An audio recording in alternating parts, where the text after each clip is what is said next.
Welcome. If you need ASL interpretation, please know that it will be provided through the video feed of Andrea Watson and Mary Moylan. Please pin their video in order to see the ASL interpretation. Thank you so much for joining us tonight. Si usted desea escuchar nuestro programa en español, por favor marque al número 508-924-5155. Es completamente gratis y no necesita un PIN. Muchas gracias por acompañarnos esta tarde. Good evening, students and family and community. Welcome to this evening Mental Health 24/7 series, Anxiety, Find Your Peace and End the Stigma, Students Forum. Before we begin, I must read the disclaimer on behalf of the Board of Education of Prince George's County. Members of the public participating on this telecommunications town hall meeting are hereby advised and informed that their comments and communications presented during this meeting are deemed public, are recorded, and may be publicized and used for the purpose connected with representation of the board member conducting this meeting. By volunteering, you are agreeing and consenting to the usage of any comment and or statement provided by to the board member of the Board of Prince George's County sponsored this event for this purpose. You also are informed that to the extent this teleconference town hall meeting is a sponsor and held by an individual member of the Board of Education of Prince George's County, statements made and or information provided are not intended and are not meant and should not be deemed or used as options or actions made or taken on behalf of the Board of Education of Prince George's County. I would like to share the purpose statements.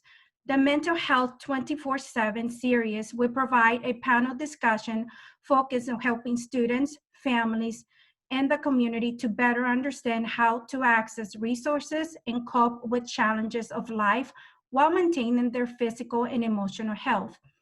Now it is an honor for me to introduce to you our student moderator, Milagro Manuel. Hello, my name is Milagro Manuel, and I am a 10th grade student currently enrolled in High Point High School. I would like to introduce the board members. So first we have Miss Sandra Shepard. Next we have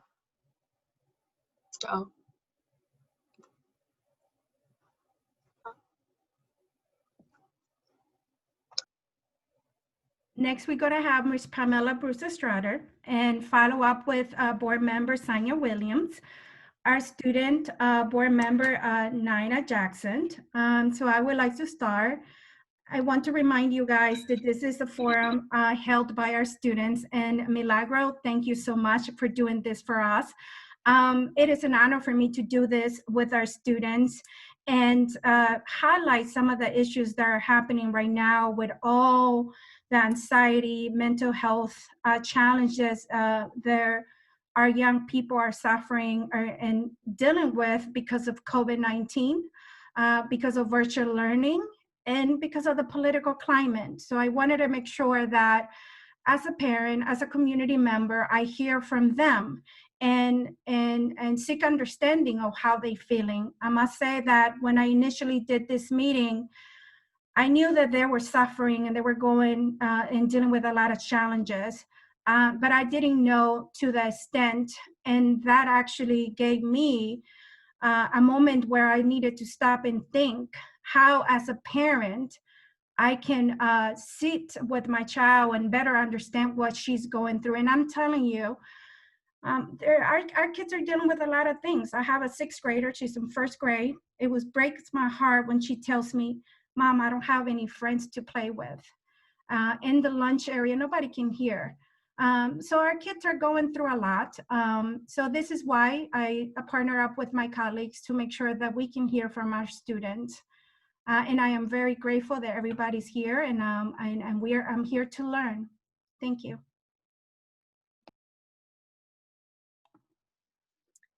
Hi, good evening, everyone. I'm Pamela Boozer-Struther. I'm the District 3 Board of Education representative, and that's the schools in the area of Mount Rainier and Hyattsville and Langley Park and Adelphi and Chillum. And I just wanted to send greetings this evening. I want to let you know that I'm the parent of a 5th grader, my 11-year-old son, Kyle.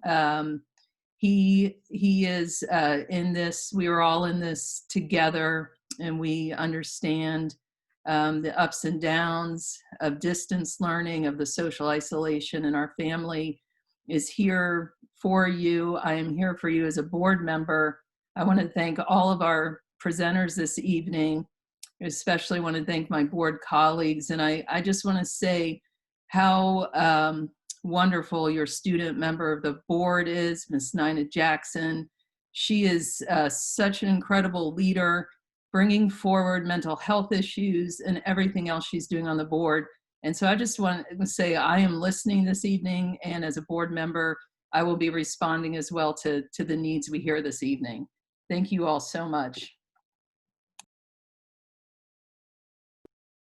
Good evening, everyone. My name is Sonia Williams, and I represent District 9, the southern part of the county.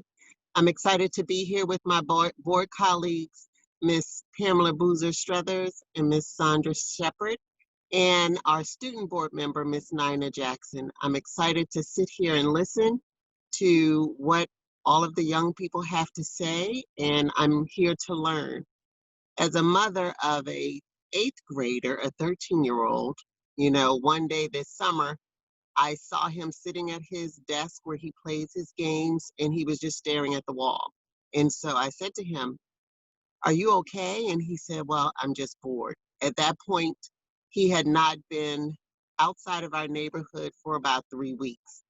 And so when I saw the look on his face and how the expression of how he was expressing his feelings, I knew that there was something that I had to do as a parent. And so in this session, I plan to listen to what all of you all are going through. I want to learn, and I want to be able to provide some support from where I sit in leadership of the Prince George's County Board of Education. So knowing that I'm a parent, I want to learn. Knowing that I'm a school board member, I want to learn.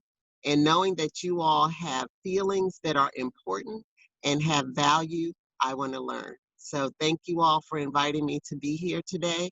So I'm listening and I want to learn. Thank you.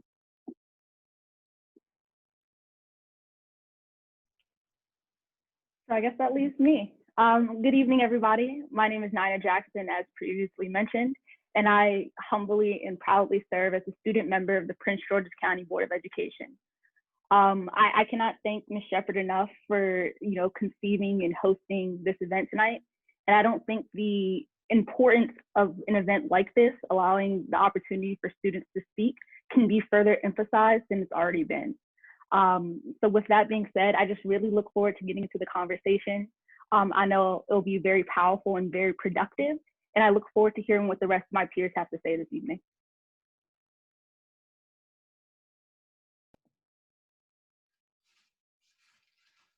Milagro, you are on mute. We cannot hear you.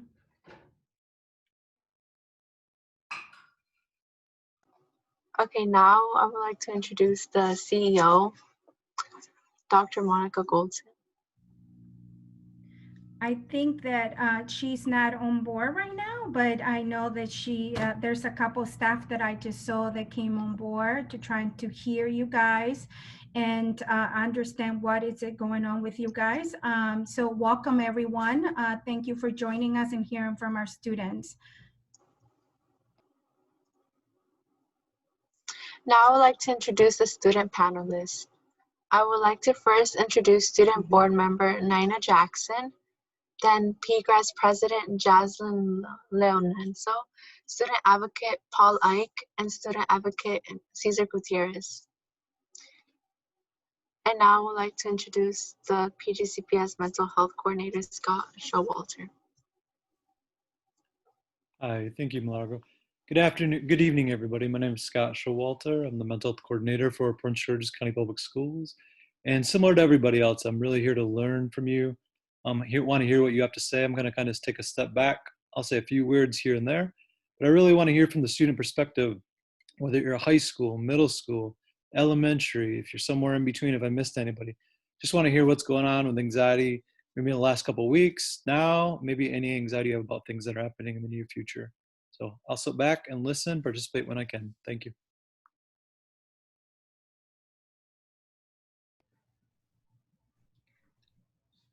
Cesar, you guys can introduce themselves. We can go with the same roll call that Milagro did. So Ms. Leonso, you can introduce yourself.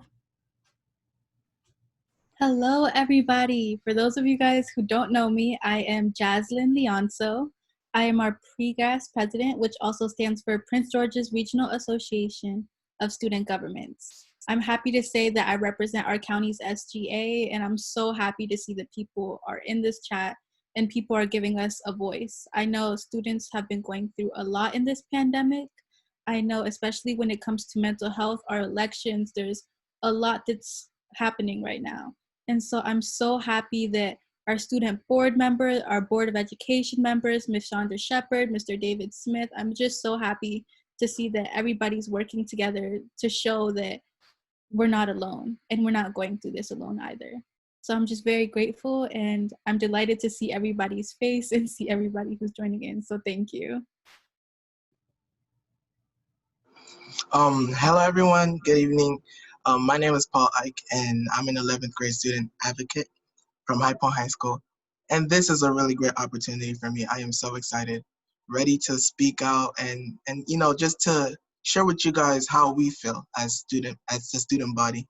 And also it just feels really nice, you know, this opportunity to just, for you guys to understand what we're going through, that it's not really that much different, you know, if we just sit down and talk this out. So yeah, I'm really excited. Hi everyone, my name is Cesar Gutierrez and I'm a High Point High School student. I'm also a junior, and like everybody else, I am grateful for having my voice told, so you guys could like listen to my perspective on this whole situation. And yeah, I'm just grateful for this. Thank you guys for introducing yourself. It just makes me so proud to have you guys here. Ms. Milagro, we can start now asking the questions and hearing from our students. Okay, so please select the option that applies to you for you this evening, form attendance. What is that one? So we're going to do a polling, Milagro. That's what we're going to do right now, is a polling. So if you want to read the first one, or I'll read it. Good evening, everyone. This is we have 4 polling questions, and the first one is for everyone. So please select the option that applies to you for this forum. Student, parent, guardian, family member, staff member, or a community member. I'll give you time to, you know, select on that one before we go to number 2.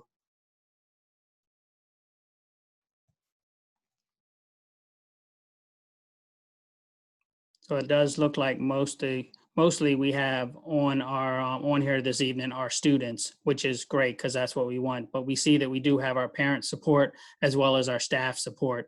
So that's great because we need both of them, and you guys, you know, need that. So I'm going to go to the next question, which some of you've gone through, but that's fine. Please select your grade level. Are you in elementary, middle school, high school, or at an academy charter?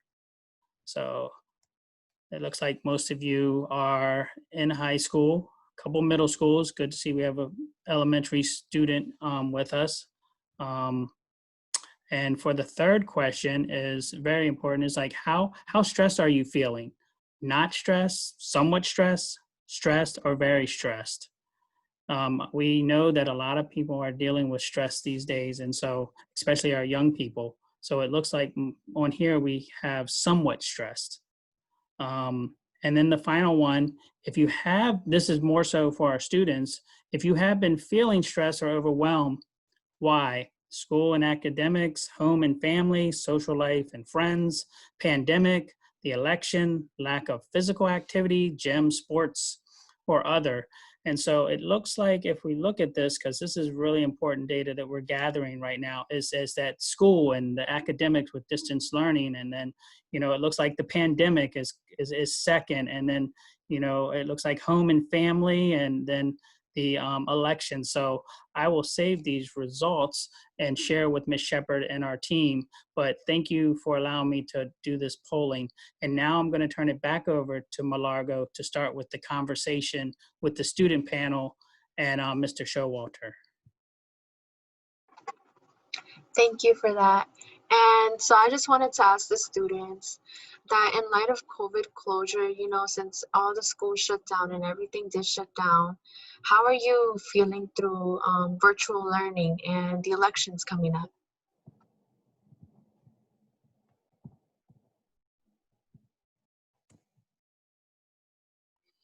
All right, so the thing is, the election that's coming up tomorrow, and you know everything that's been going on in school, this like election season, coronavirus, a lot of weird stuff has happened this year, 2020. A lot of people have been stressed, that's for sure. A lot of people have felt like, oh my gosh, what will I do now? You know, they don't even know what to think, right? People are confused. People are really bothered, and the thing is, they just need to understand that they're not alone. A lot of people are feeling like this, and that's why we're here, right? And I just feel like it has caused me some stress over time.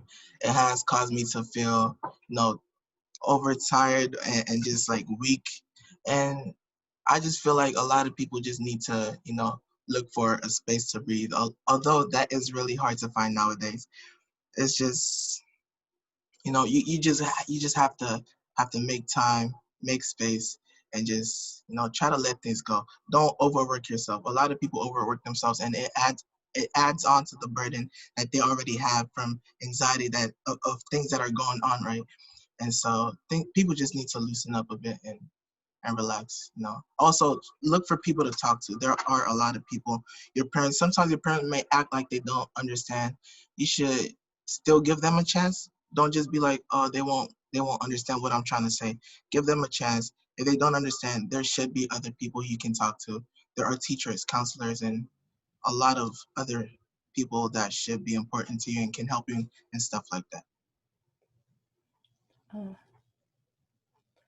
oh, well, as for me, I've been overwhelmed lately by a lot of things, and a lot of the changes in my life, along with everything happening in the world. I also have to um, deal with this transition from high school to college, and it's been surprisingly I've run into a, quite a few difficulties in making my application, and that's been stressing me out, and I also have to worry about my dual enrollment grades, and it's just a lot of things. And sometimes when sometimes I might would break down because it's just so much to deal with. So, but I've been feeling I've been feeling fine but I've managed to keep my head afloat by with by focusing on self-care and medication, meditation. Thank you for sharing. And this is why we're doing this, and I'm glad that you were able, to share with us. And we need to hear all the things that you guys are going through. Thank you so much. Our next panelist, want to answer the question? I could go. I just want to say like my view on all this, especially like distance learning, I'd say would be like my main stressor. Um, that coming from like all like the piling on assignments like every week. I feel like once I get something done, there's just something else have to be done within like a day or two. And I feel like with time management, even though we're at home, I'm struggling with that. And with COVID, I'm just like really anxious to like step outside the house sometimes, even if it's like to get like milk from like 7-Eleven or something. I just feel like I have to be cautious with everything, or like, I don't know, I just like feel like if I get like contacted with the virus, I might like expose my mom, and she's a little bit on the older side, so I don't want to like get her sick, and she's like the main person bringing in the income. Um, and overall, I'm just I feel like I'm slowing down. And yeah, that's just how I'm feeling lately. Thank you, Cesar. Yeah, to piggy off of that, I think the main word, even though I know I'm not, to describe it is very like, it's very lonely. Even though that I know I'm not alone, it's just there's a lot going on in the world. And before, it felt like despite whatever was going on, my safe place, because I am a very social person, was like my community. Like my happy place was school, my teachers or my friends.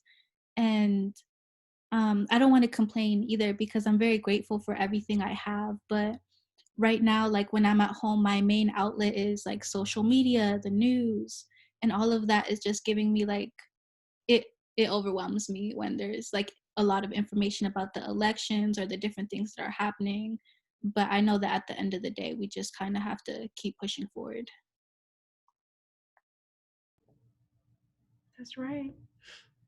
Yeah, I think Jaslyn kind of put it best. I know for me personally, I kind of relate to the feeling of school kind of being like your safe haven or your safe place.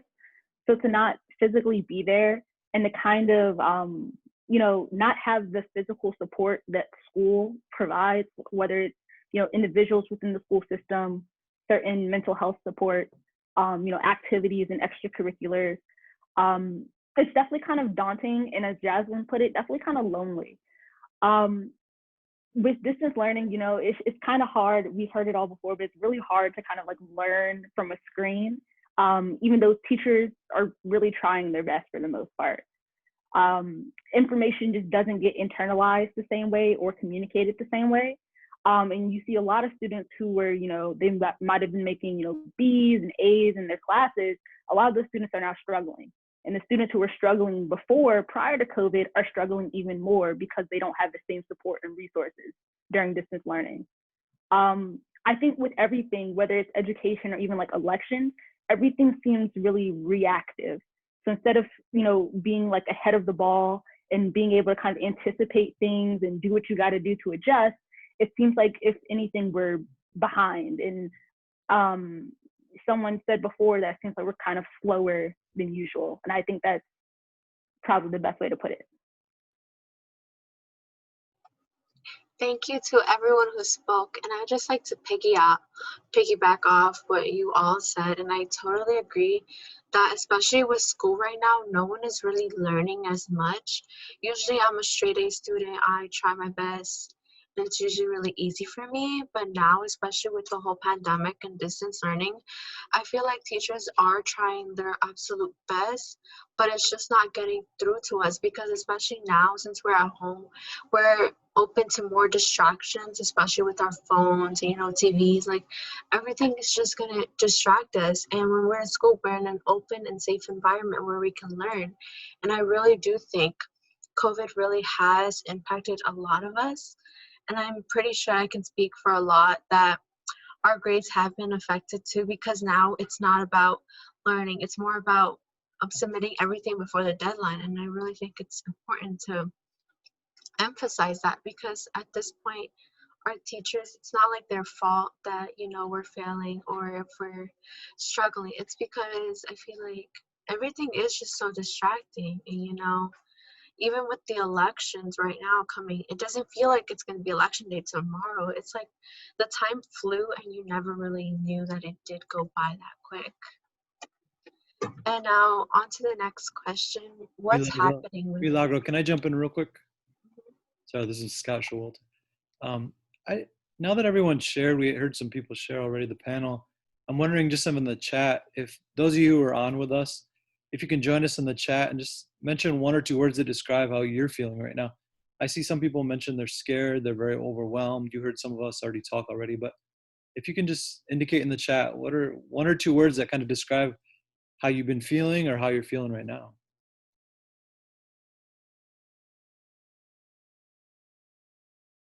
Feel free to go, Milagro. That's all I wanted to say. Okay, so now for the students again, this is another question. So what's going on in your life? You know, what are something that's really stressing you right now?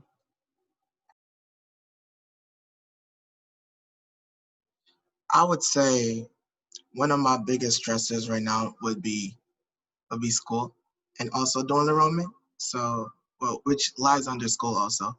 And not just that, you know, as the eldest in my family, a lot of responsibilities fall upon me. And it's kind of like, you know, I already have school to deal with. School is already kind of like a hassle, then family comes into play. And not just that, COVID has obviously messed up a lot of things for a lot of people. And that would be my biggest problem, right? You know, like you said, Milagro, it's not like really learning at this point. It's just turning things in before 11:59, turning things in before the deadline. And that really won't help us as students, right? That won't help us grow. It's just gonna make us it's just gonna try to make us work towards deadlines, right? And to be honest, that's really not learning. And yeah, the teachers are doing their very best. School systems are doing what they can. Um, but everything just altogether causes massive stress and yeah, anxiety for a lot of people and for me. Yeah, I definitely agree with Paul with the whole school situation and stress. And yeah, I'd say also school is my main stressor, but also just to get more vulnerable and personal with you guys. And I want to say about a month or two, I am gonna deal with the situation with my sister going through chemo, and I'm like solving that out, like where is she gonna be stationed, and if we can afford a hospice for her, um, and just stuff like that, and then just like other stuff going on with the election and how like the country is in the hands of these two old men and like acting like children. That's basically how.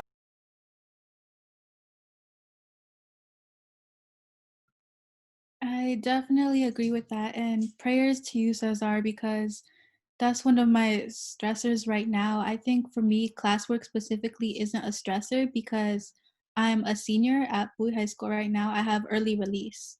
But in another aspect, college is really stressing me out because, as many say, it's not a transition to adulthood anymore. Like, we're already in adulthood.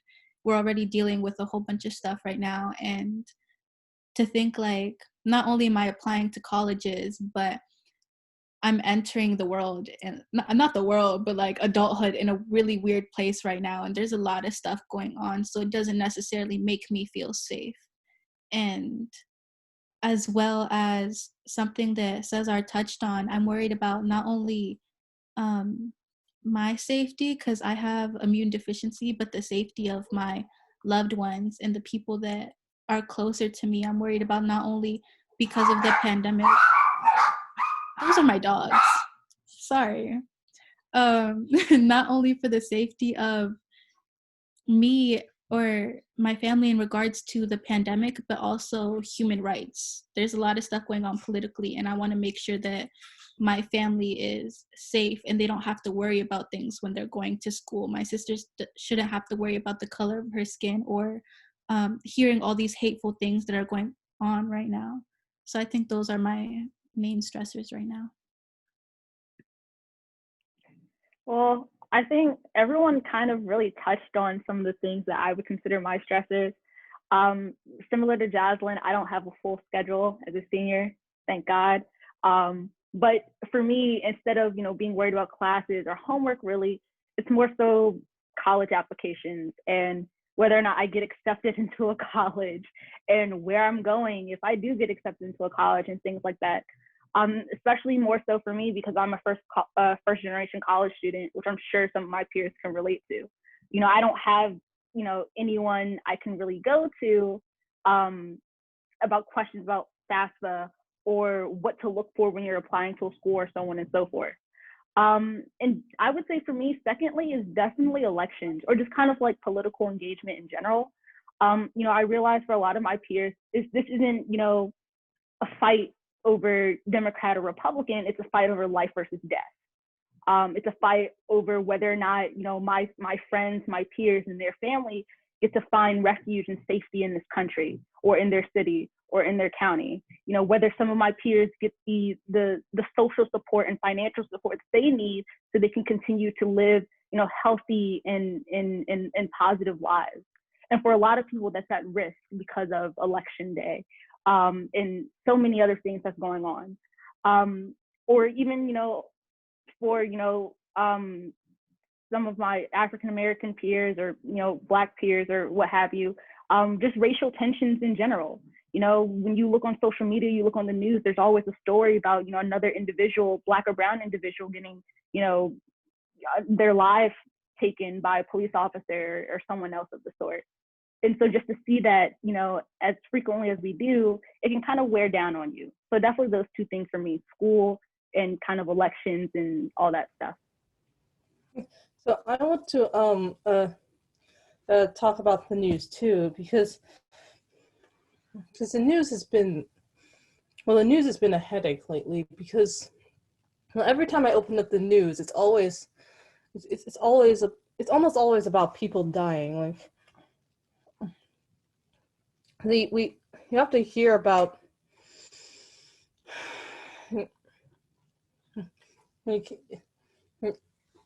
like I'm always being met with you know, another 1,000 people dying each day or another milestone in daily deaths.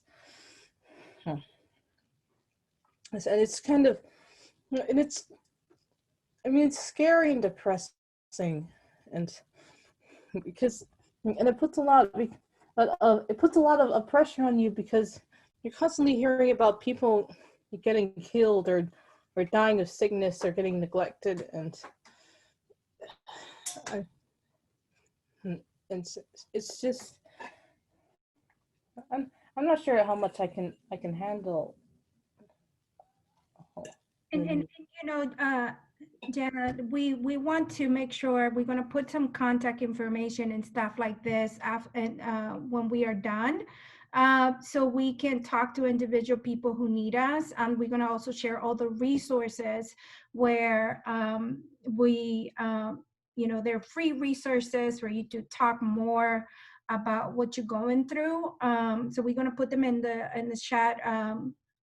So then you can, you know, you can reach out to anybody at the school where you are attending and talk more about what's going on and how you're feeling about watching the news.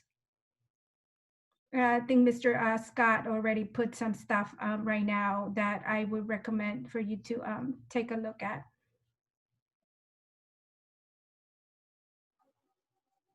So I just like to piggyback of what everyone said. And I totally agree that especially now, one of my main stresses are like, you know, worrying about racial tensions, you know, going out and, you know, thinking about when one person will say something racist to you or something mean to you, you know.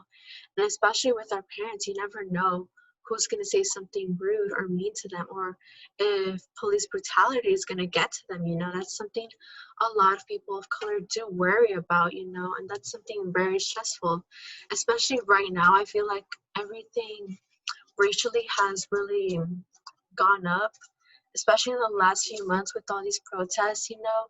And I really think protesting is like a very good way to, you know, show that you want change, you know, and it's something that should be done really often. And that's something that I really do think is making me very stressful. And I think with Paul said, you know, everything is just by the deadline now.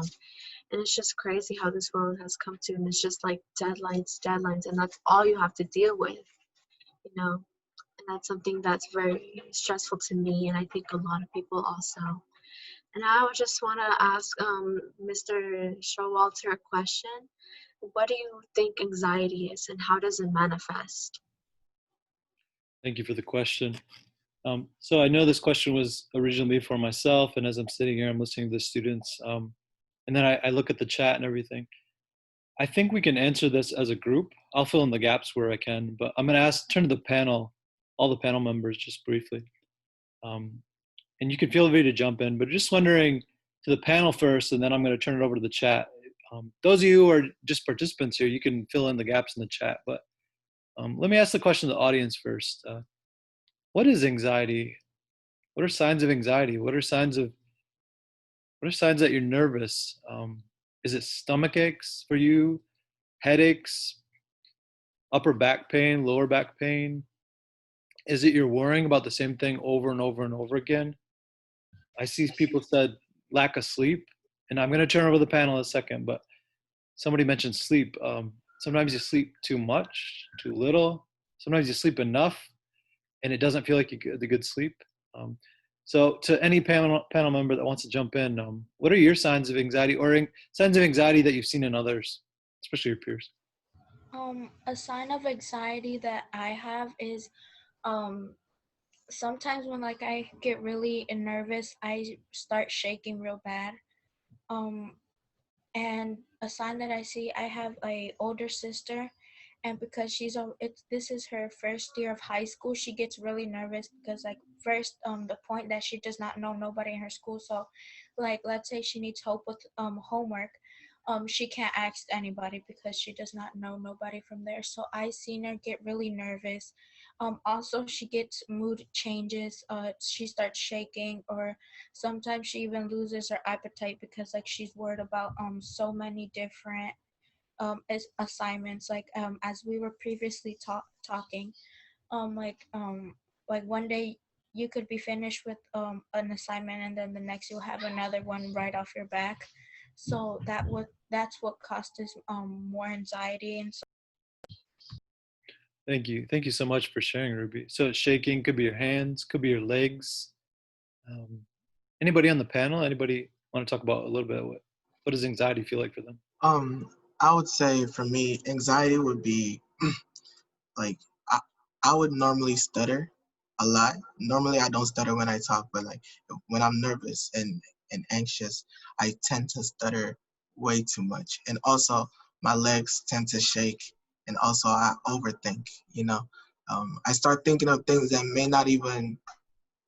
don't even have anything to do with what I'm about to do or what's happening, right? So that's my signs of anxiety. So Paul, just does it feel like there's so many things in your head all at once sometimes, so many thoughts that are just flooding? Yes. Yeah. Sometimes I begin to think of things that happened, when I was younger, and I'm like, why am I thinking of this? It doesn't have anything to do with now. And yeah, just a lot of thoughts just gather around my head. And Paul, when you're talking, it makes me think like sometimes when we have anxiety, people are like, think of the worst case scenario, like the worst possible thing, even if it's highly unlikely.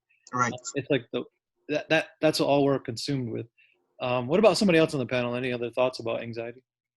I agree with what you said, like that, just thinking of those like scenarios that could like never happen, but you just think it. And for me, it's just like overthinking about like things I have no like control over. I feel like that's like my problem. And I just lost like what I was gonna say. If you guys can come back to me, if you guys don't mind. No, that's okay. That's yeah, okay. I just like lost my thought. Cesar, you actually just gave us an example of anxiety. I think maybe. I don't Sometimes know. sometimes when we're anxious, it's harder to Oh, concentrate. I got it. Sorry. Go ahead. It's just me, like I feel like if we're like maybe talking on like a weird topic that makes people uncomfortable, I just add humor to it, and that's like kind of my sign of anxiety. So I always gotta like be the clown and just like lift the spirits, but like most of the time I feel like it's not working, and that just like makes it worse. And then yeah. Thank you for sharing that. Anybody else on the panel first? Well, I'm sorry. Go ahead. I'm sorry. Well, personally, for me, I really relate to everything everyone's saying, but I feel like something that happens to me is actually the opposite. I don't shake. I feel like I tense up everything. Like I'll be doing things and like my jaw will be clenched. I'll have like a lot of tension in my face and I won't realize it. And like even my neck, like everything just feels tight. And it feels sometimes like I put myself under unnecessary pressure because I'm creating even more tension. And it's only sometimes that like my family will realize it and they'll be like, hey, like, are you okay? And I take a second to like relax my shoulders, but I usually don't realize. Thank you. So I think we're seeing here a lot of people, if we're seeing in the chat too, some of us tense up, some of us shake. A lot of us, it sounds like there's like our body's giving us signs. Like myself, I'll just give you a quick example. I start blinking more. Only I notice it though. I don't think anybody else notices it, but I start to think everyone notices it. But our body gives us a lot of clues, those of you out there. And sometimes it's tiredness. Sometimes it's the tiredness. We just feel exhausted. Sometimes we feel bored, difficulty to concentrate, can't remember things or where we put things sometimes, something like that. Or we're just thinking over and over again about the worst case scenario, thinking about all the problems, multiple worries at once. Anybody else on the panel? Nina? Yeah. So I think I really relate with what Jaslyn said about like the tenseness. Like for me, it's definitely like a feeling of like forced stillness. Like, cause sometimes with me, it feels like everything else around me is like moving at a quicker speed than I can keep up with. And so that tenseness kind of overcomes me. In a lot of cases as well, I kind of become hyper organized. Like I try to like control the different aspects of my life that I can exert control over. So I may like, think more about upcoming meeting dates or meeting times. I'll like try to write down every single thing, and kind of like this sense of like perfection in things of that nature. I love that example. The sense of perfection, the control. Like some people find themselves cleaning or doing like things that are less important because they're trying to avoid things that are going to take a lot of effort. Like if you have a big test coming up, maybe you focus on checking your email or checking your text because that's easy. That doesn't take a lot of thinking or anxiety, but you're kind of doing that to procrastinate the test or exam that's coming up. I also saw in the chat, just curious if the panel can hop in here and help me out. I saw somebody mention real quick, they get a tingly feeling near my stomach when I get nervous. And I know some people, they actually think they're getting sick in their stomach. They're actually not sure, am I sick? But a lot of times you'll find that that's actually your anxiety. That's your body telling you have some anxiety. But anybody else have examples, other parts of the body, or they feel sick, or if you feel that tightness, where do you feel it in your body? Sometimes I feel like I forget about things. And sometimes when some people ask me, do you remember about those things? And I feel like no. And if I say no, then like they start getting mad at me for no reason. Thank you. Thank you for sharing. So when I get anxious, I might start sweating. I get a sickly feeling in my stomach. Like I might furrow my brows more and I might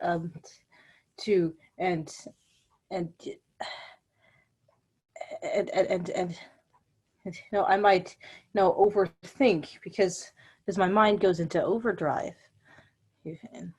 Thank you, Jenna. Thank you very much. I'm going to turn it back over to Milagro.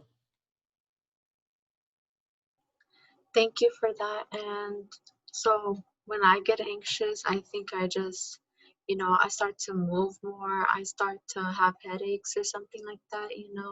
Our body does tend to tell us when we're starting to get anxious, whether it be, something hurting, a feeling in our stomach. Our body does know when we start to get anxious. And I really think it's important to look at those signs, so that way you can find a way to, to make sure you get less anxiety, when doing such things that you're going to do, and I think it's really important for people to find ways to, de-stress themselves, especially now with COVID. Everyone is really stressed or anxious about paying the bills, or whether it be looking for a job, if someone got laid off, how are they going to pay this or that. I really think it's important for people to, self-care. I think that's something that's very, very important, especially now. And so a question I just like to ask everyone and the students, I just like to know, what negative views have you heard about anxiety and mental health as a stigma?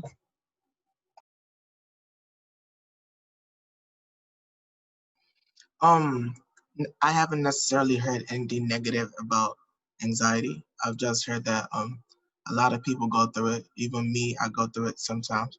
And um I wouldn't say that I have seen anyone being let down because of they have anxiety or being treated a different way because they have anxiety. I just feel like they think or they feel different, right? Because they have anxiety. And if things like that could change, then a lot of people would feel way better. Um, when they get nervous, they wouldn't handle it the same way they did before. So. With me, I get her negative about mental health all the time. Like, don't use your mental for an excuse, and I get heard that a lot from my family. For me, I don't use my mental health for an excuse because we all have days. We all have our good and bad days. With me, I tend to overeat. Then I have days where I don't eat at all. And I'm trying to tell my family, like, look, y'all may think that I'm using this as an example, as an excuse. I'm not.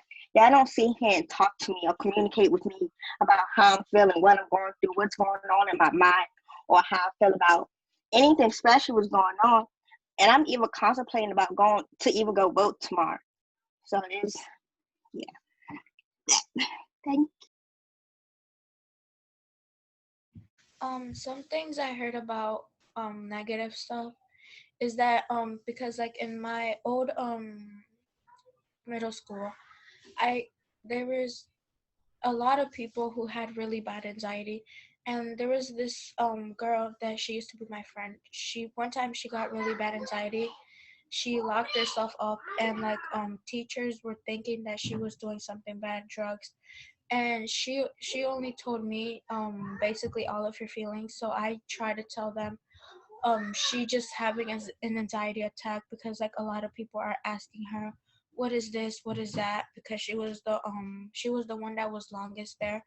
So um after that she even got bad anxiety, that her anxiety went even more worse than it was before, because um she started getting mad and crying at the same time, that she ended up hurting herself, like she punched into a brick wall and like took blood out of her fist. So she felt like really cornered in the space, and then like after that a lot of people started talking bad stuff about her. Oof, that was a rough story, but thank you for sharing, Ruby. And I would just say, like, things that I've heard negative about anxiety is just that you shouldn't usually hang around the person who has anxiety, because they might bring you down. And for me, I view like that for a while, but now lately I've been like helping people and just like being there for them when like no one else isn't. And I found out I really like doing that, and like I'm like the friend therapist in my friend group, so that's a good thing, I guess. And yeah. I personally, I feel like when it comes to stigmas, I hear a lot, and I know it can really increase depending on your cultural background and where you're from and your family, because there's different stereotypes. But I've heard that often like mental health or anxiety is weakness or laziness, often an excuse, because I know like often whether it's like social anxiety or something, it can lead you to not attend events or end up flaking on different things. So I've heard that, and I've heard often in children specifically, children don't have mental illness. I've heard so many times when it comes to a child or somebody of youth that tries to speak out, and often it's, you don't know, like real issues, like you're just stressed, you're just tired, it's just your phone. So those are some of the stigmas that I've heard when it comes to mental health, but I'll bring it back to Milagro. Wait, Jocelyn. Anyways, Sorry. no, I'll keep it short. I mean, I think there's a few different stigmas I've heard, and some of them were already mentioned in the comment section. With, minority communities, I guess I would specifically mention, like Black and Brown families.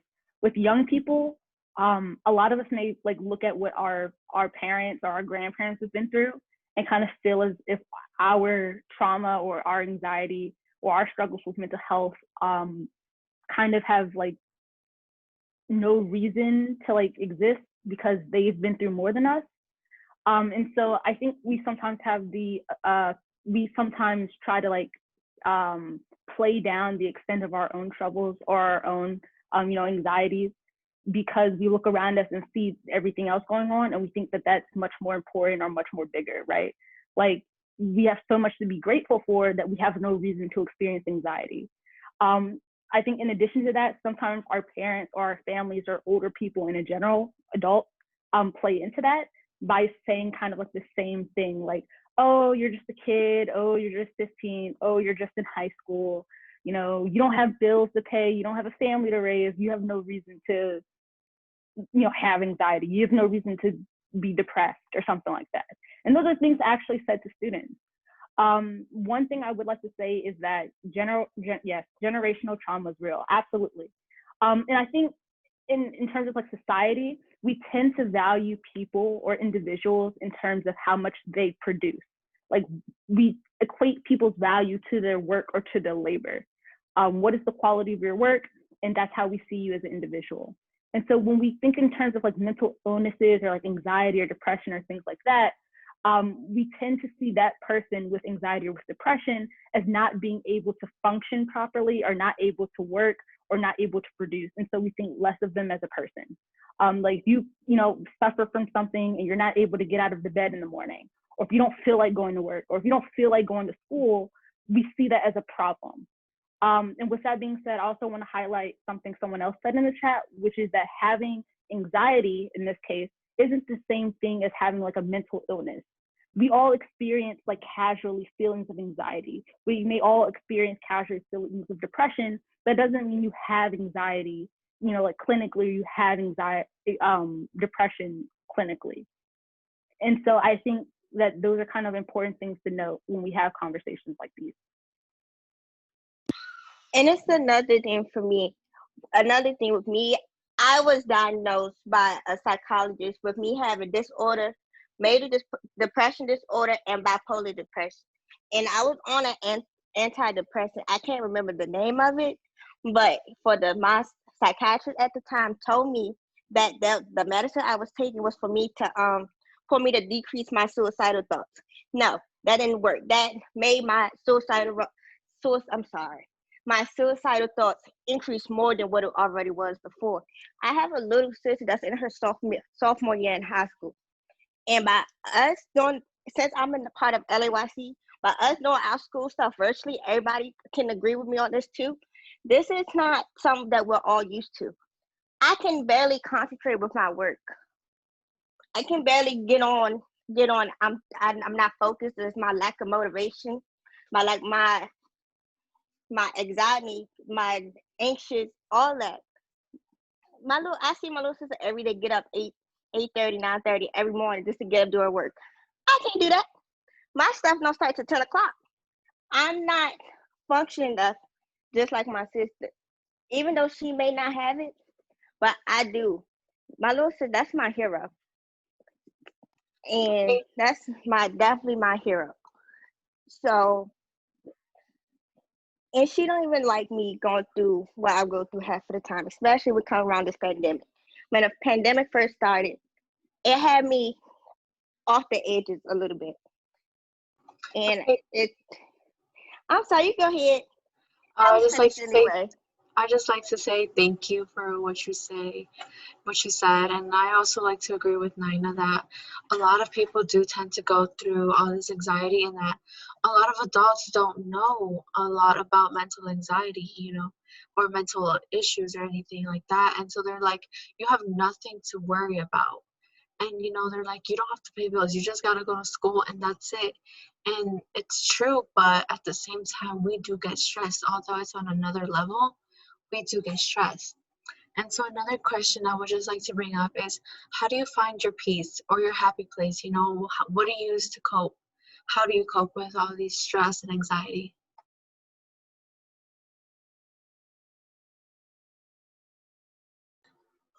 So for me, right, coping with stress and anxiety, what I would do is I play a lot of music, right? I play two instruments at the moment. I play the piano and the saxophone.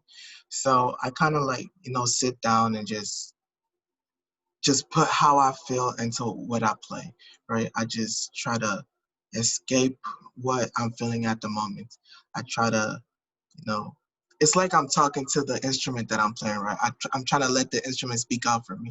That's how I feel, right? And I can also go on social media, and just browse on there, just have some fun and talk to my friends. Talking to people is a very good way to, deal with stress, deal with anxiety, and deal with a lot of things that you're going through, because sometimes what people just need is just for someone to hear them out. Even if the person can do something or not, just for someone to listen to them, to understand that, oh, they're going through this, they're going through that, and make them feel loved and feel heard, right? So yeah, those are the things that I do. Paul, I really like that about the instrument speaking for you. And for me, I would say how I find my happy place and peace is singing, dancing, drawing, anytime I have free time. And that helps me out a lot. And sleep. Sleep is my best friend right now. I love sleep. We like this. And I feel like, yeah, that does help, but like to an extent. And there's still that like drawback, but we always get through stuff, and yeah. Definitely. I think that even though this pandemic really closed certain doors for me as a social person, it opened other doors. Now that I'm home all the time, I feel like I'm closer to my family. Also, I really enjoy painting, and that's my main go-to because I feel like it silences like everything else going on around me. It's just um, me and my tools, me and my canvas and what I'm doing. And it's a good way to keep myself from social media and stuff. So definitely, what I always tell people is, I know we all have goals, we all have things we want to do, but the biggest investment we can make is in ourselves, including with time. And a lot of people, I know it's easy to look for temporary ways of happiness when it comes to TikTok, Instagram, social media. I know because I use it all and I definitely pass my time on it. But I think it's important to find things that are not going to make you feel good just like temporarily, but things that make you feel good in the long run when you do things that you're passionate about and invest that time into yourself. I know for some people it's cooking, sports, music. For me, because I can't play sports right now, I like to go outside. I like to work out, and that's what makes me feel good. And now I'll pass it to Nina. Thanks. I do a little bit of all of that. Paul mentioned playing the saxophone. I play the saxophone too. Not very good at it, but I still try.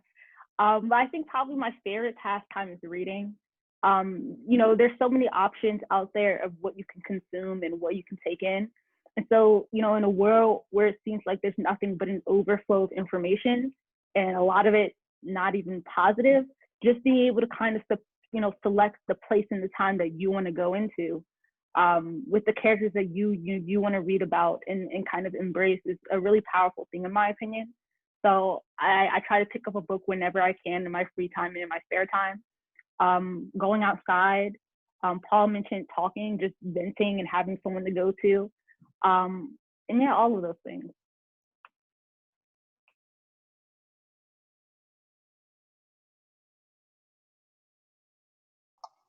So thank you for what you just said, everyone. I'm really grateful to hear how you guys cope.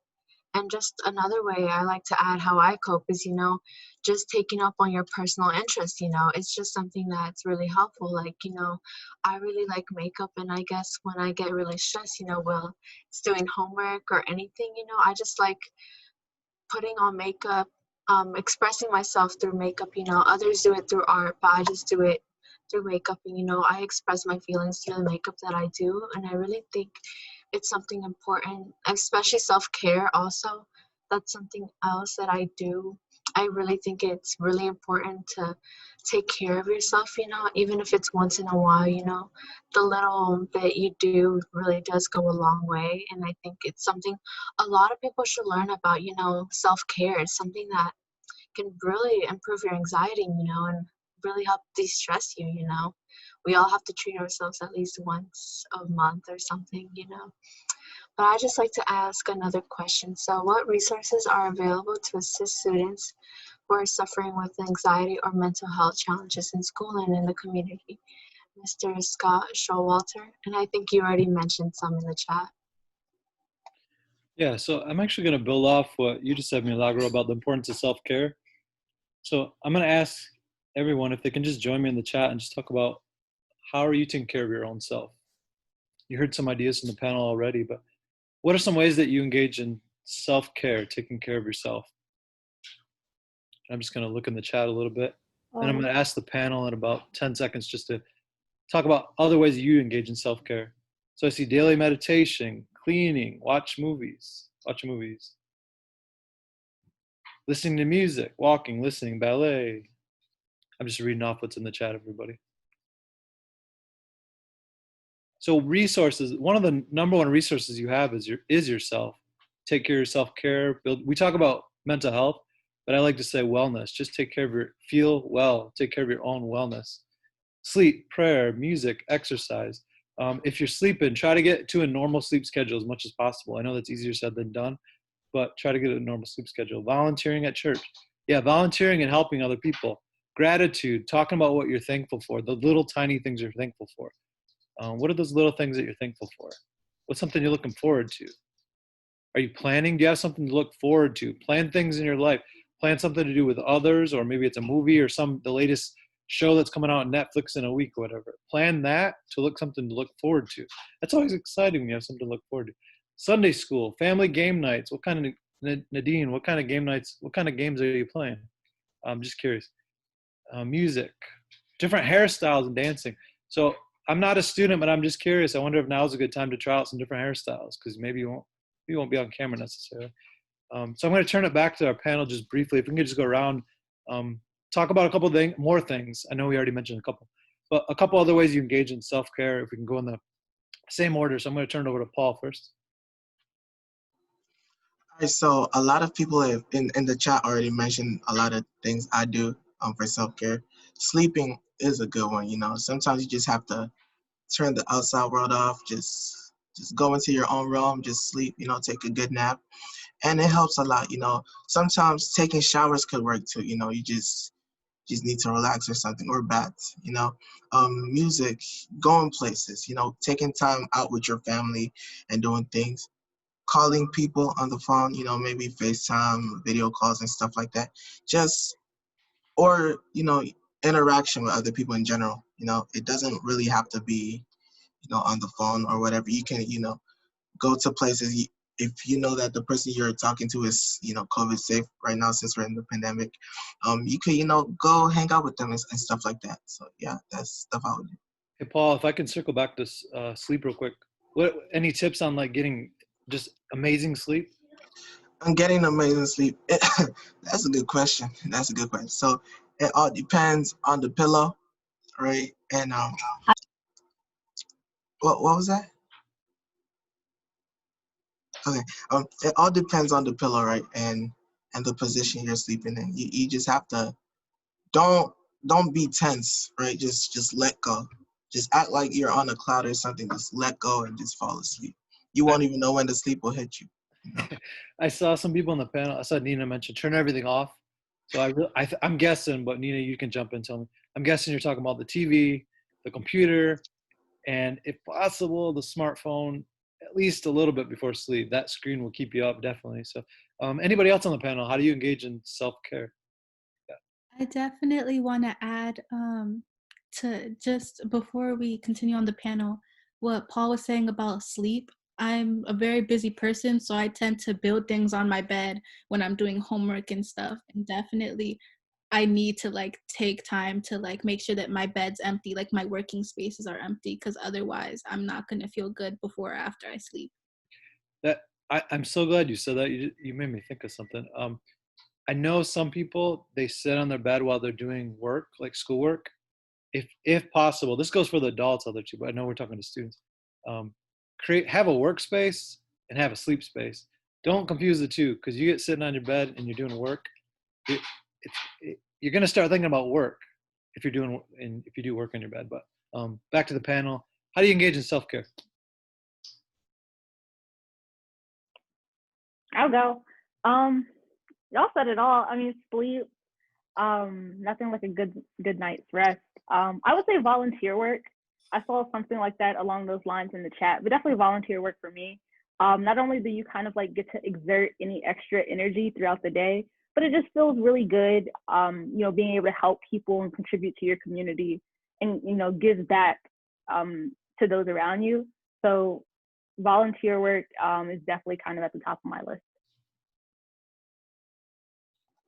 Not like that. But I just want to like close off my perspective with just like everything has a purpose, and specifically for like bad days, that you gotta have bad days to enjoy the good ones. And like I just like been living with that for a while now, and yeah, that's what I want to leave off with. Thank you. Thank you. So I just love what you all said. And I really do think that everything is like, so I'm just like Jasmine, now my workspace is my bed because I get a little bit uncomfortable at my desk. So I do tend to have a mess on my bed, especially. But I really do think, I agree with Paul also with the good pillow, because I used to have like a lot of sleep problems. I wouldn't fall asleep even though I try to do everything I can. But I really do think a good pillow goes a long way, especially now. I recently got a new pillow, It's funny to think about it like that, but, I recently got a new pillow. Now I fall asleep fast. I fall asleep very fast. And, it's just something that really does help. I guess it really does help. It sounds very funny, but try it. Trust me, it'll work because, I just fall asleep really fast now. And also, like, if you can't fall asleep, putting some peaceful music, to de-stress you and calm you, I think that really works, especially when I want to go to sleep early. Sometimes I have to wake up very early, so I want to go to sleep early. I just put some peaceful music and I just relax. I try not to think about anything, think of a happy place or a quiet place, something that'll get you de-stressed, and that will really help. And now on to our final question. Oh, Milagro, I'm sorry. Uh-huh. I got a lot more to share about this. So I really want to start off this part. This is all about resources. So the first resource is yourself. And you heard a lot of ideas from a lot of people. And if you look in the chat, I see people saying sounds. People talking about different sounds they listen to, waves. I know people listen to thunderstorms, rain, etc. So your first resource can always be yourself. If that doesn't work, I just want to mention some of the adults you have in the school building. And many of these you are aware of. And if you have adults that you rely on in your school, if you can just mention their job title, or you can mention their name if you'd like. Put that in the chat if you can, because you're helping not just yourself, you're helping everybody on this call. So some of the adults in the building you may be aware of and maybe not aware of. Professional school counselor, your school counselors, school administrators, school psychologists. So all your schools have school counselors. All your schools have school psychologists. Maybe they have a couple schools, so you might not see them every day. Some of your schools have social workers. A lot of your schools, if you're at a middle school or a K through 8 school, kindergarten through 8 school, and many elementary schools, you have a mental health clinician, and they just started in your school. So they might go by they're counselors and social workers. They might go by a mental health clinician, but they're in your school. Those are available. They are new to a lot of you. Some of you have met them, some of you probably haven't. Your nurses, of course. Nurses are there for medical issues, but also to help with wellness and connecting you with others. Administration, people mentioned. Your teachers, your parents, of course. And I'm going to ask the panel to help me a little bit on this a little bit later, but the panel, if you can just think about what are some ways that parents can get their kids, their adolescents, to talk to them a little bit more and open up to them. So we'll come back to that question a little bit, but I just noticed somebody that asked this in the chat. And then most importantly, there's one person or one group of people that I didn't even mention. I saw somebody mention pets. That's a great one. But there's a group of people that are in the school, they actually make up most of the people in the school that can support you. And the answer is almost too obvious, but it's your peers, it's each other. And that's kind of why we came together today, is relying on each other, rely on your peers, your friends, your best friends, rely on each other. I do want to share a couple resources on my screen. Just give me 1 second.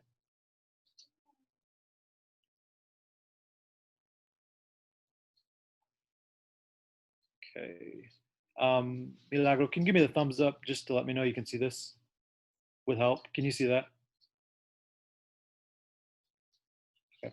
So this is a website. I've been putting this in the link. This up here, if you call, anybody can call 211. 211 is free in the state of Maryland. Your parents can call, you can call, anybody can call. You can also text your zip code and then text to this number. You can also chat. So these are resources for anybody to use. And you see they give you access to a variety of resources, not just mental health resources, housing, food, legal services, etc. Anybody can connect, either text or phone, they can, or even via chat. So this is a free resource. 211, that's all you got to call. 211. So you can share that with anybody that's in need. Other number I want to share, I also put this in the chat earlier. This is the crisis mobile team. If you know of anybody that's ever in crisis, they're feeling suicidal, they have suicidal thoughts, they say they want to kill themselves, anything like that, or anything you deem to be a crisis, you can call this number here. This is free. You can call anytime, 24 hours a day, 7 days a week. Number's right here, 301-429-2185. I'll put it back in the chat. If somebody else can, that would help me. But this is the crisis mobile team. And what they'll do is they have 2 people who are crisis counselors who can support the person who's feeling suicidal. Another resource I want to share with everybody, this is, make sure it's on my screen. Oh, here it is. This is the National Suicide Prevention Hotline number. You see right here in the green part of the screen. So anybody can call 24 hours a day, 7 days a week. They do have interpreters available. It's all free. You speak with a crisis counselor. And the number is right here, 1-800-273-TALK or 1-800-273-8255. So that's a free number as well. And then because I know most of you on here are young adults, I'm pretty sure in talking with you, I know what number you'll use more frequently. This is a crisis text line. Some of you may have already seen this. We put this in some of the schools last year. If you text HOME in the text message, HOME, just home, to the number 741-741, you can also text with a crisis counselor. That's free. It's free. It's available 24 hours a day, 7 days a week. So I'll continue to put that in the chat. There's one more resource I just want to share. This is our Prince George's County mental health website. There's a variety of resources. Some of them I already shared here, the numbers here. But at the very bottom, I'm not going to click on all of these just to the sake of time. I have a lot of information on here about a variety of issues. Anxiety, we've been talking about today. There's stuff about depression, suicide prevention, and trauma. So just want to get all of those resources. I'll put them in the link as we continue along. But I do want to turn it back over to the panel. And Milagro, if you want to take it from me here, please do. But the question in the chat was from an adult, is asking, how can we get our students, or sorry, how can we get our kids to talk to us more, our adolescents? How can we get them to open up more about how they're feeling? So I haven't cracked the code yet, but I do know that sometimes it feels best for them to, start the conversation. I feel like what parents or guardians expect is for, the child to, or the students to come up to them and be like, oh, I feel this type of way. I'm going through this and that. Sometimes you just have to make the time and effort to just ask them, Paul, how are you doing today? Are you feeling good? Sometimes that does wonders, and that would work. I just feel like for that, it's gonna be a process, and that you shouldn't expect results of your child coming like clean with you right away, and just to like let them know that you got them on anything, and that you will always have love for them regardless of the situation, and that you have their support. Wait, yeah, you have support for them no matter what. Definitely. And I think it could go two different ways. The first one is with actions, because I know I had times where my parents were like, oh no, you can tell me anything, but they have like that really like menacing look to them. So I feel like just by showing them like, hey, I'm here for you if you need anything, and definitely communicating that, because I know a lot of kids or students who may not feel as comfortable, especially if they're going through something, with starting the conversation first. And I think the only times we actually have students that do that is when there's like an issue at school with a teacher or counselor and they say, hey, I think there's an issue here, or sometimes it's too late. So I think just establishing like that good communication, whether it's like teacher to student. I know I have really good teachers. I have this one teacher that begins off our classroom or our Zoom calls with just saying, hey guys, how are you guys? Do you guys need anything from me? How are you guys feeling? And they set like one question at the beginning of their class, which is like, have you eaten today? How are you feeling right now? It's a senior class, so sometimes they ask like, is college stressing you right now? Do you need help with anything? And they're always here. So even just like having one person that's kind of like checking up on you really helps, and that's what creates the safe place for me. I think like everyone already said, it's kind of like a hard conversation or like journey to start. I think for parents or, you know, guardians, adults, it may be helpful to kind of open up that conversation by sharing your own personal experience with mental health.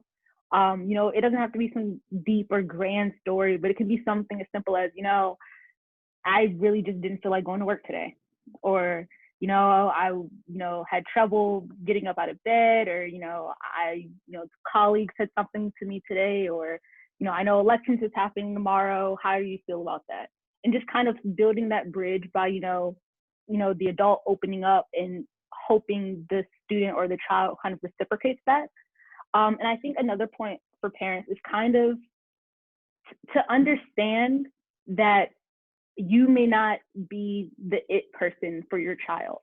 And what I mean by that is, you know, if your child or your young person may not feel comfortable opening up to you yet, that's perfectly fine. Especially as long as you know that they do have someone else that they're opening up to.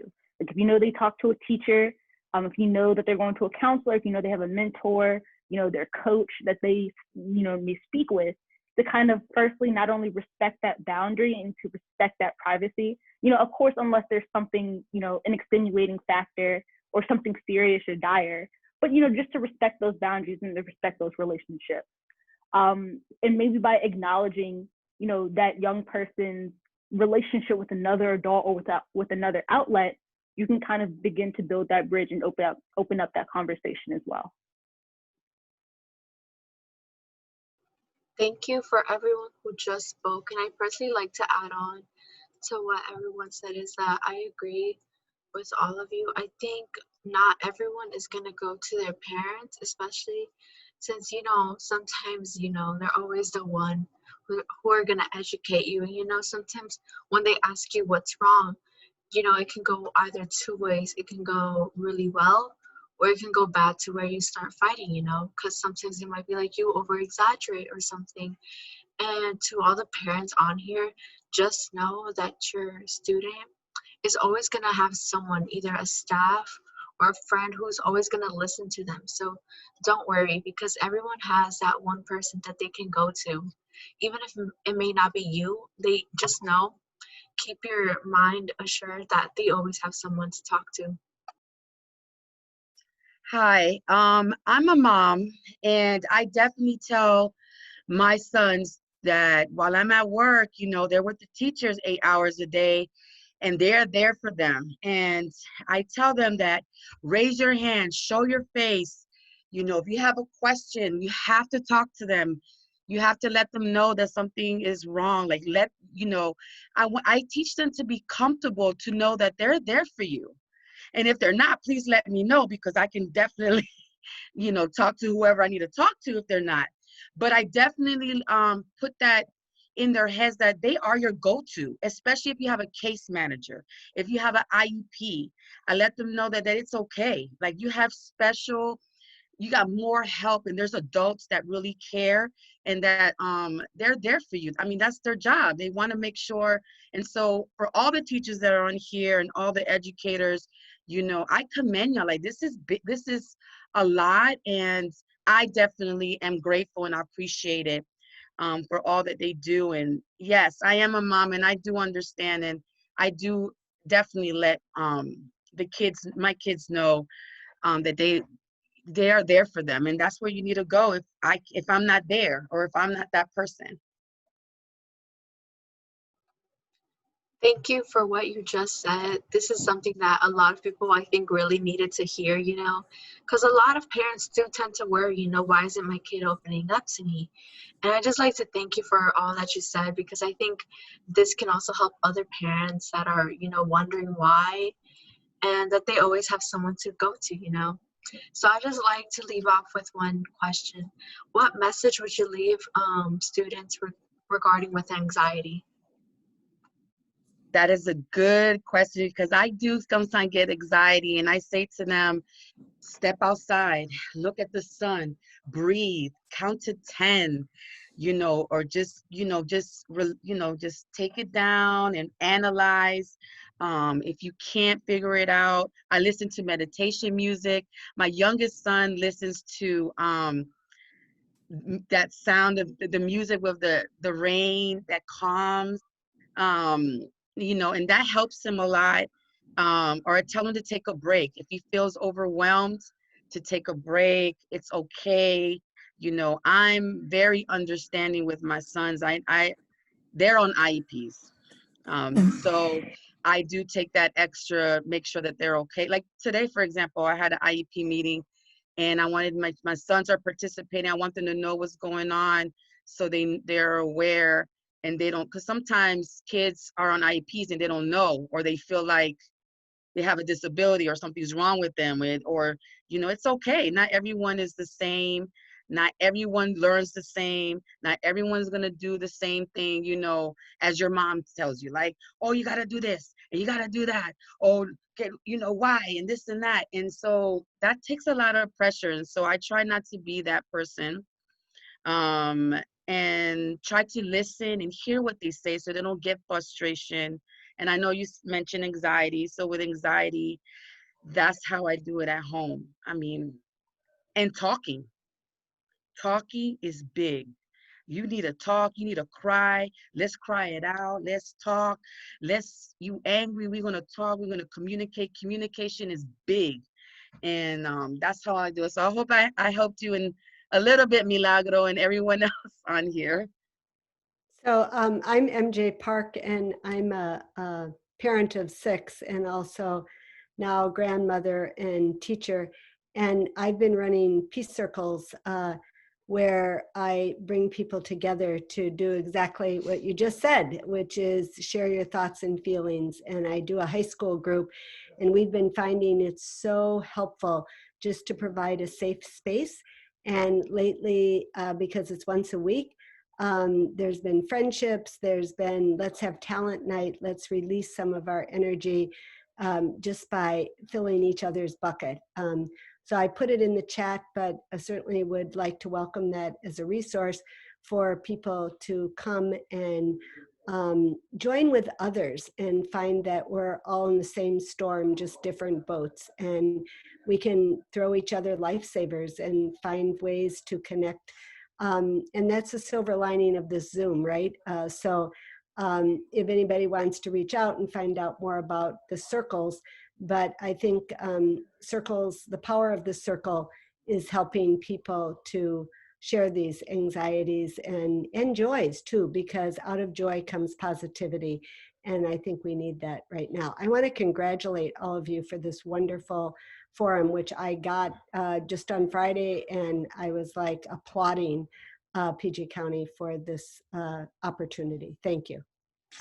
Thank you so much to everyone who shared. I'd just like to redirect the question about what message would you leave with other students regarding anxiety. So please, student panelists, main answer. So, one message I would leave to people that deal with anxiety and students, more specifically, is try new things, right? Try new things can Y el huracán que otra vez va a atacar a Centroamérica. try new things can take your mind off of a lot of stressors and things that cause you to have anxiety. So, and not just trying them for the sake of trying, like try the things and also keep onto it, and maybe you might just find yourself a new hobby.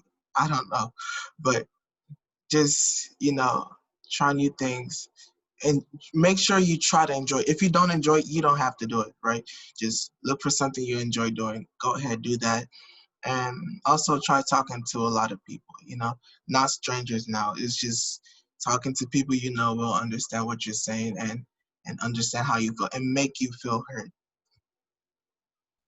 And for my message that I want to leave off with is that if there isn't a hand reaching out to you in front of you, look around. It can be behind you, anywhere. And that with all these resources in the chat that Mr. Showalter put and just all that we talked about, just know that there is always someone that might not be near you there to help you. I just want you to be aware of that. I would like to share something, and this really touched me. I think it's something important to stick with, whether you're religious or not. But this story has stuck with me ever since I was little. There's a Bible story in Luke chapter 8 where they're on a boat and Jesus gives them instructions on where to go, and he tells them to head off to a certain side. When they head off to that certain side, they go down into lower elevation and they reach one of the worst storms that they have ever encountered. And I'm going to try to keep this short story because I don't want to go into a lot.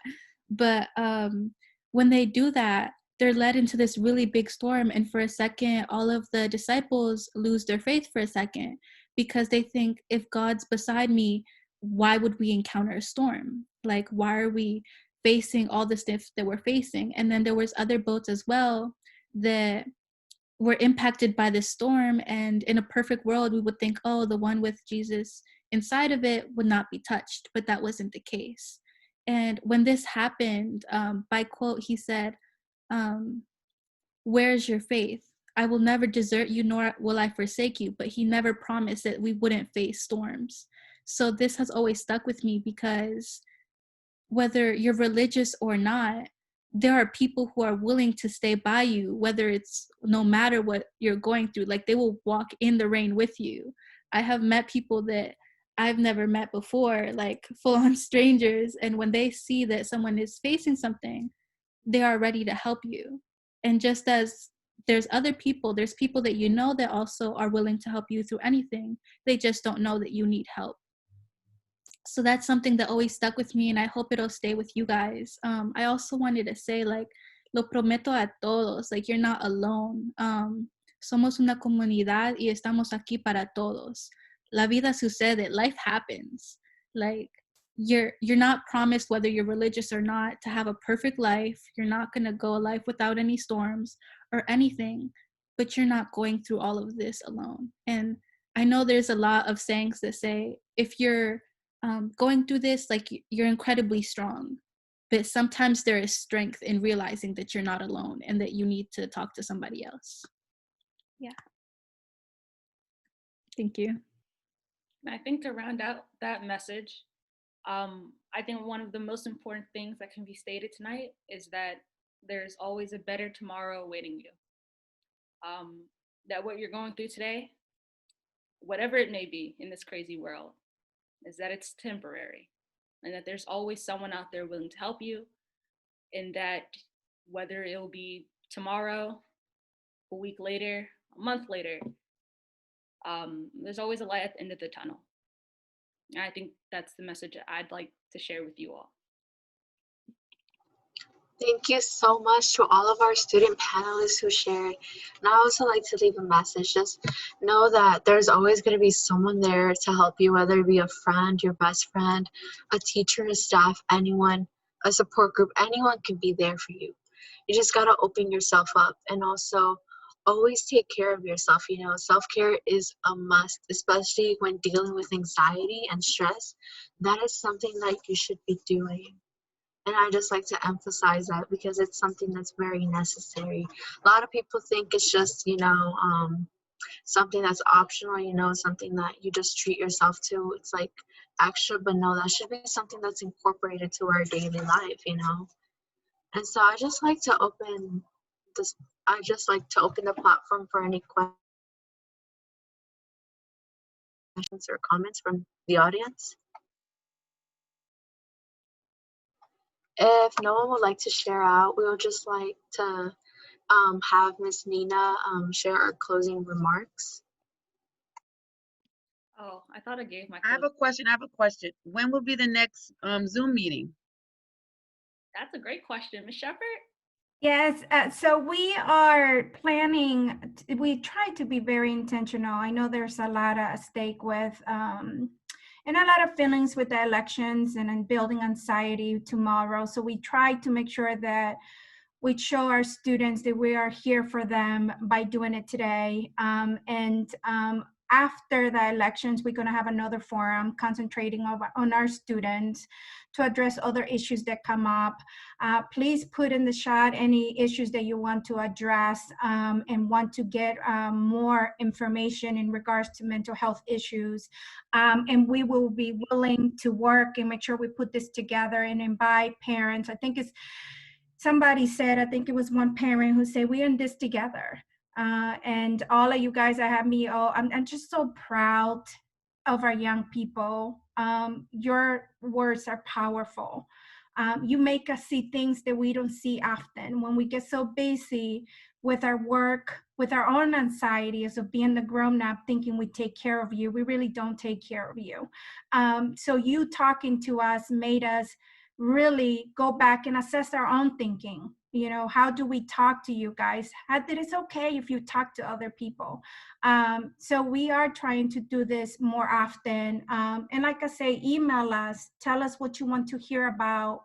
And, with this message, I just leave you hanging there. Tomorrow, it's something that we all are anxious about. Students, talk to other students, reach out to your administrator, reach out to people in the community, reach out to your it person, to your person. Think, step back, assess the situation. Ms. Jackson say sometimes doing good things for others makes things better. If you want to volunteer, let us know. Just assess the situation. Don't jump in to do something that you don't think about. Okay, think before you jump into, regardless of what happens tomorrow. We are here for you. Call us, let us know if you need us. And with that, I think we are at time. I am so grateful. I want to thank everybody, the staff, my work colleagues, the community, the students, parents. I'm just so thankful that you care so much for our students and you want to hear them and you spend this time. And to our heroes, our young people, you teach us so many things tonight. So we are so thankful. So with that being said, I will see you in our next. Look out for the flyer, and we see you pretty soon. Have a good night, everybody. The students, please stay home. Bye. Have a good night. Bye, everybody.